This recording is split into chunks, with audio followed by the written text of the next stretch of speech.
আজ পহেলা বৈশাখ। দর্শক, বাংলা নববর্ষের শুভেচ্ছা জানাচ্ছি সবাইকে। পহেলা বৈশাখ 1432। 1432 বছর হয়ে গেল বাংলা নববর্ষের। এই ক্ষণে বাংলা নববর্ষের শুভেচ্ছা এবং বাংলা নববর্ষ নিয়ে বাংলাদেশে যা কিছু হচ্ছে তার কোনটা উচিত কোনটা অনুচিত সেই ব্যাপারে বিস্তর তর্ক বিতর্ক যুক্তি খাড়া করার নিশ্চয়ই স্কোপ রয়েছে। বাংলা নববর্ষ উদযাপিত হচ্ছে, ধুমধামের সাথেই উদযাপিত হচ্ছে বলে জানানো হচ্ছে, কিন্তু আদতে কি ধুমধামের সঙ্গে উদযাপিত হচ্ছে? বিভিন্ন জায়গায় বাংলা নববর্ষের আয়োজনে হামলার ঘটনা আমরা দেখেছি। বাংলা নববর্ষের মূল আকর্ষণ মঙ্গল শোভাযাত্রা, সেটিকে পরিবর্তন করে আনন্দ শোভাযাত্রা করা হয়েছে এবং আনন্দ শোভাযাত্রার নামকরণ করার মাধ্যমে যে শোভাযাত্রা করা হলো সেই শোভাযাত্রায় সার্বজনীন উপস্থিতি ছিল কিনা, সার্বজনীনতা ছিল কিনা সেই প্রশ্নও উঠেছে এবং আনন্দ শোভাযাত্রাটাকে রাজনৈতিক ট্যাগ লাগানো হলো কিনা সেই প্রশ্ন উঠেছে এবং সেই প্রশ্নের উত্তরে সাংস্কৃতিক উপদেষ্টা তিনি স্বীকারও করেছেন যে এখানে রাজনৈতিক ট্যাগ লাগানো হয়েছে আংশিক। কি হলো নববর্ষকে ঘিরে সারাদিন, কি হওয়া উচিত ছিল, নববর্ষকে নিয়ে আমরা কি দেখলাম, কোন বাংলাদেশের পথে আমরা এগিয়ে যাচ্ছি, সে নিয়ে আলোচনা করব এই ভিডিওতে। থাকবেন পলিটিক্স টিভির নিয়মিত আয়োজনে।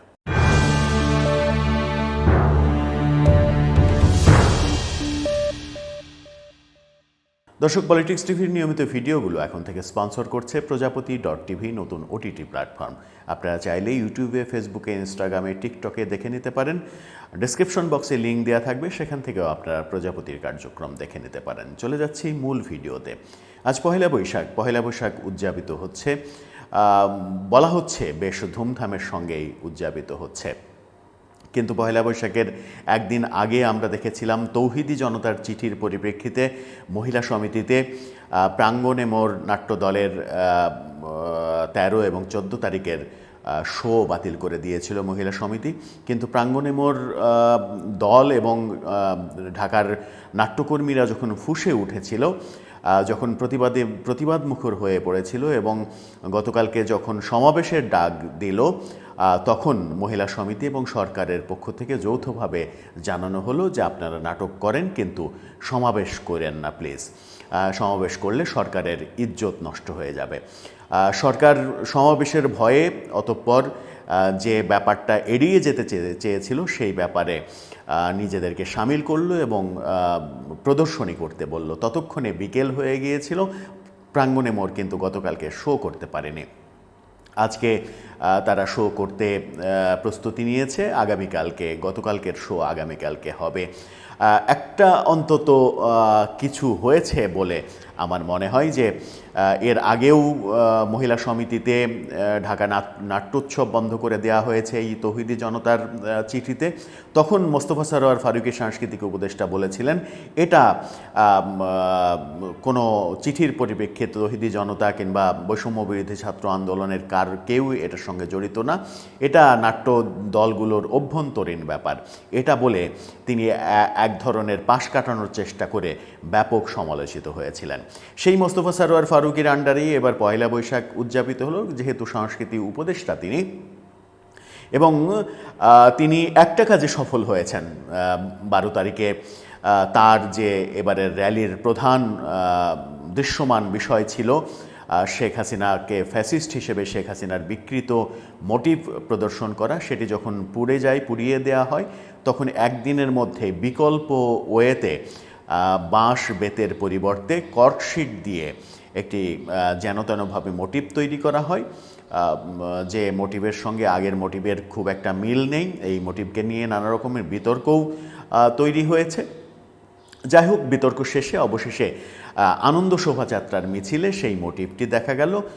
বৈষম্যবিরোধী ছাত্র আন্দোলনের সময় পানি লাগবে পানি বলে বিখ্যাত হওয়া মুগ্ধ, যিনি মারা গেছেন সেই আন্দোলনে, সেই মুগ্ধর স্মরণে পানির বোতলের মোটিভ আমরা দেখলাম।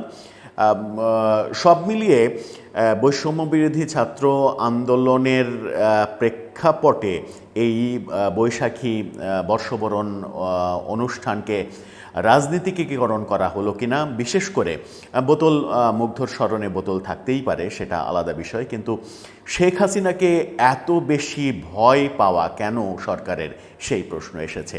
শেখ হাসিনাকে উপস্থাপন করা, ফ্যাসিস্টের আকৃতি উপস্থাপন করা, যে কোনো মূল্যে সেটা উপস্থাপন করতেই হবে।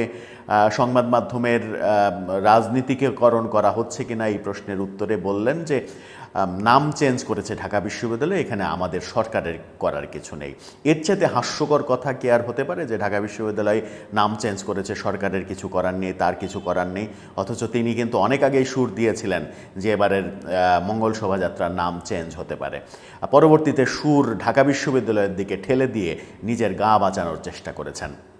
মঙ্গল শোভাযাত্রায় মঙ্গল শব্দটাতে আপত্তি কেন? মঙ্গল এবং আনন্দ দুটো শব্দই সংস্কৃত শব্দ।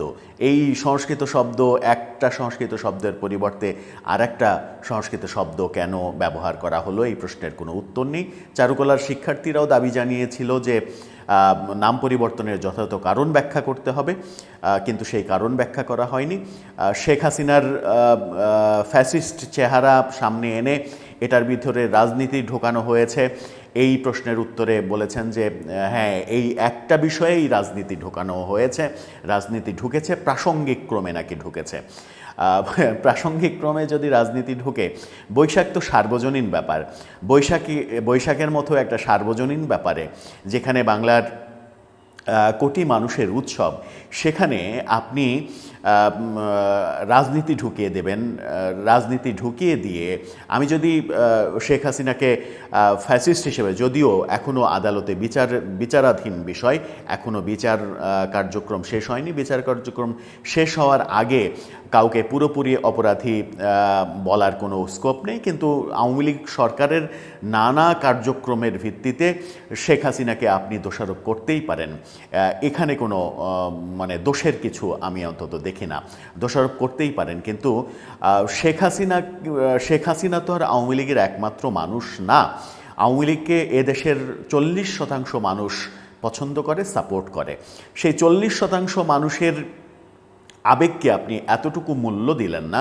সেই 40% মানুষকে একেবারে সাইড বেঞ্চে রেখে আপনি বৈশাখী উৎসব পালন করলেন, এবং সেই উৎসব 40%-এর মধ্যে যদি আমি ধরি যে আর 30-35% কিংবা 40%, আরও 40% বিএনপির সাপোর্টার, বাকি 20%-এর 15% হচ্ছে ভাসমান, 5% হচ্ছে এই অন্যান্য দল প্লাস এই বৈষম্য বিরোধী ছাত্র আন্দোলন সব মিলিয়ে 5% সাপোর্টার হয়তো বা হবে। সেই 5% সঙ্গে আপনি আর 40%, 45%, অর্থাৎ অর্ধেকেরও বেশি জনগোষ্ঠীর মতামত উপেক্ষা করে আপনি বৈশাখী কার্যক্রমটাকে যখন রাজনৈতিক ফ্লেভার দিয়ে দেন, তার মানে হচ্ছে যে অটোমেটিক অর্ধেক মানুষ এই উৎসব থেকে বিচ্ছিন্ন হয়ে যায়। একটা মানুষ যারা আওয়ামী লীগ সরকার দোষ করেছে, দল হিসেবে আওয়ামী লীগ দোষ করতে পারে, সরকারে যে 50-60 জন মানুষ ছিল তারা দোষ করতে পারে, কিন্তু আমি যদি বাংলাদেশের মানুষ 20 কোটি ভাবি, তাহলে 8 কোটি মানুষ কিংবা 10 কোটি মানুষের কি দোষ, সেই দোষটা তো প্রমাণ করতে হবে যে কি দোষ। আমি যদি 40% আওয়ামী লীগের মানুষের কথা বলি যারা আওয়ামী লীগকে সাপোর্ট করে, 8 কোটি মানুষ যদি ধরি, আমি যদি 5 কোটি মানুষও ধরি যে 5 কোটি মানুষ বাংলাদেশে আওয়ামী লীগকে সাপোর্ট করে, সেই 5 কোটি মানুষের আবেগকে আপনি এতটুকু দাম দিলেন না, তাদেরকে বাইরে রেখে একটা উৎসব করার চেষ্টা করলেন। আবার মুখে বলছেন যে সার্বজনীন বাংলাদেশের উৎসব করতে চেয়েছেন আপনি। এটা তো বাংলাদেশের উৎসব হয়নি, একটা পক্ষের উৎসব হয়েছে।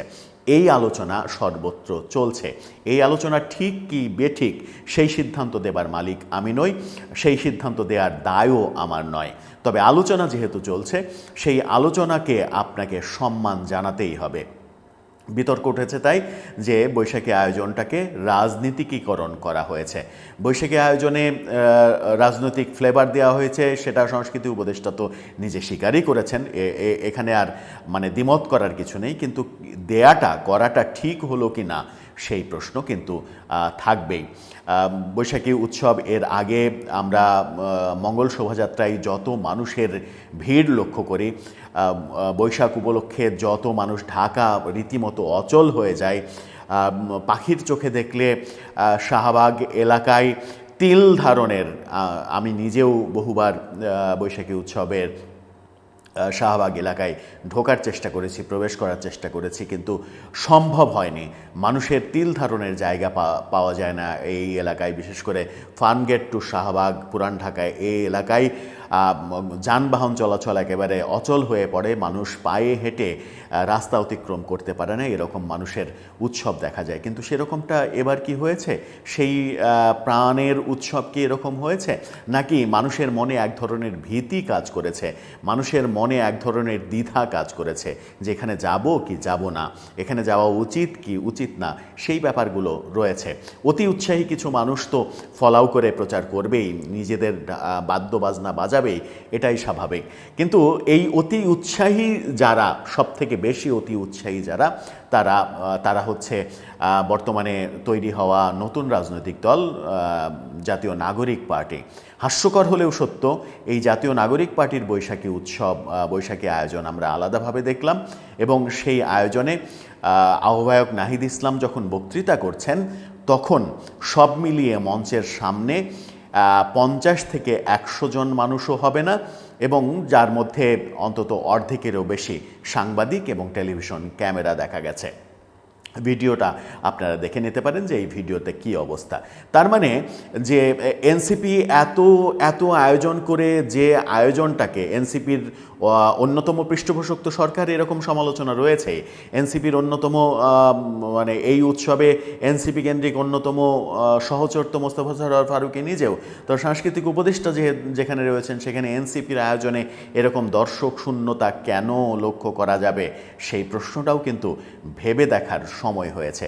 এই প্রশ্নটা যখন ভেবে দেখতে হবে, তখন আমরা বৈশাখী উৎসবের আগের দিন গতকালকে আমরা দেখলাম যে চট্টগ্রামের ডিসি হিলে বৈশাখী আয়োজনে আক্রমণ করা হলো, এবং যে ডিসি হিলে বৈশাখের আগের দিন, বৈশাখের পরের দিন মানুষের পা ফেলার জায়গা পাওয়া যায় না, সেখানে আজকে পিন পতন শূন্যতা, সেখানে মানুষ নেই। ভয়ে বৈশাখী আয়োজনে, বৈশাখী উৎসবে মানুষ বের হয়নি, সেখানে কোনো মানুষের দেখা পাওয়া যায়নি।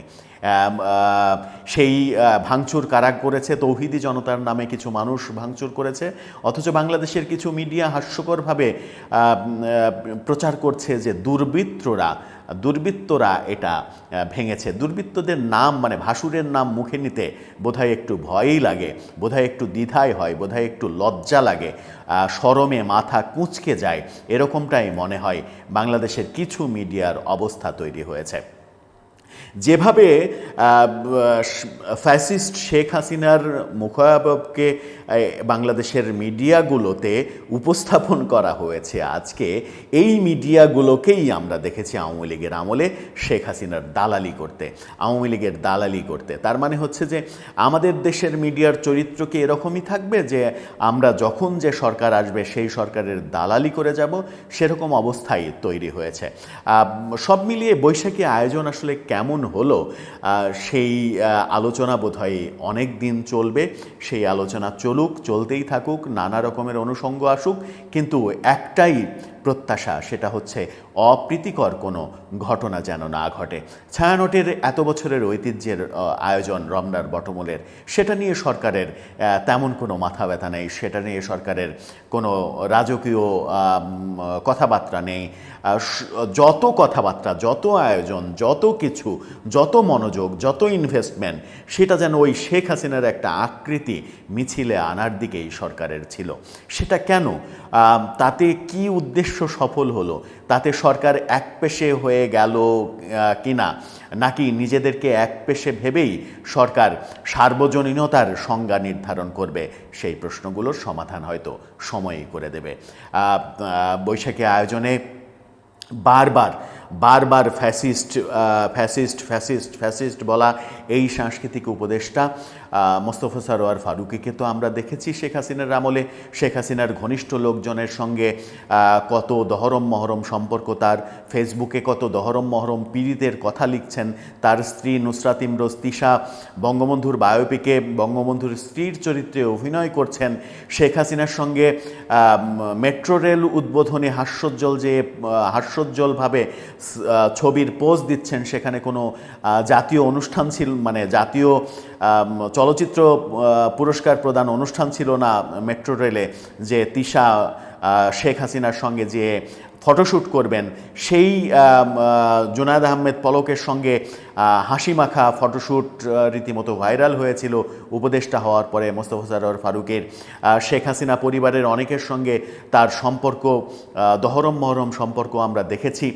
সেই মানুষটা যখন ইউটার্ন নিয়ে এখন শুধুই মাত্র মুখে ফ্যাসিস্ট ফ্যাসিস্ট ফ্যাসিস্ট করছেন, তখন প্রশ্ন আসেই যে যখন যে আসবে তখন তার পক্ষে পূর্বতন কিংবা পূর্বসূরিদের ফ্যাসিস্ট বলাই কি স্মার্টনেস, নাকি স্মার্টনেস আদতে মগজে থাকে, যে মগজ উর্বর না হলে অনেক কথাই বের হয়ে আসে? সেই প্রশ্নগুলো চতুর্দিকে উত্থাপিত হচ্ছে। দর্শক, আপনার মতামত জানিয়ে লিখতে পারেন এই বাংলা নববর্ষের প্রথম দিনে আমাদের কমেন্ট বক্সে।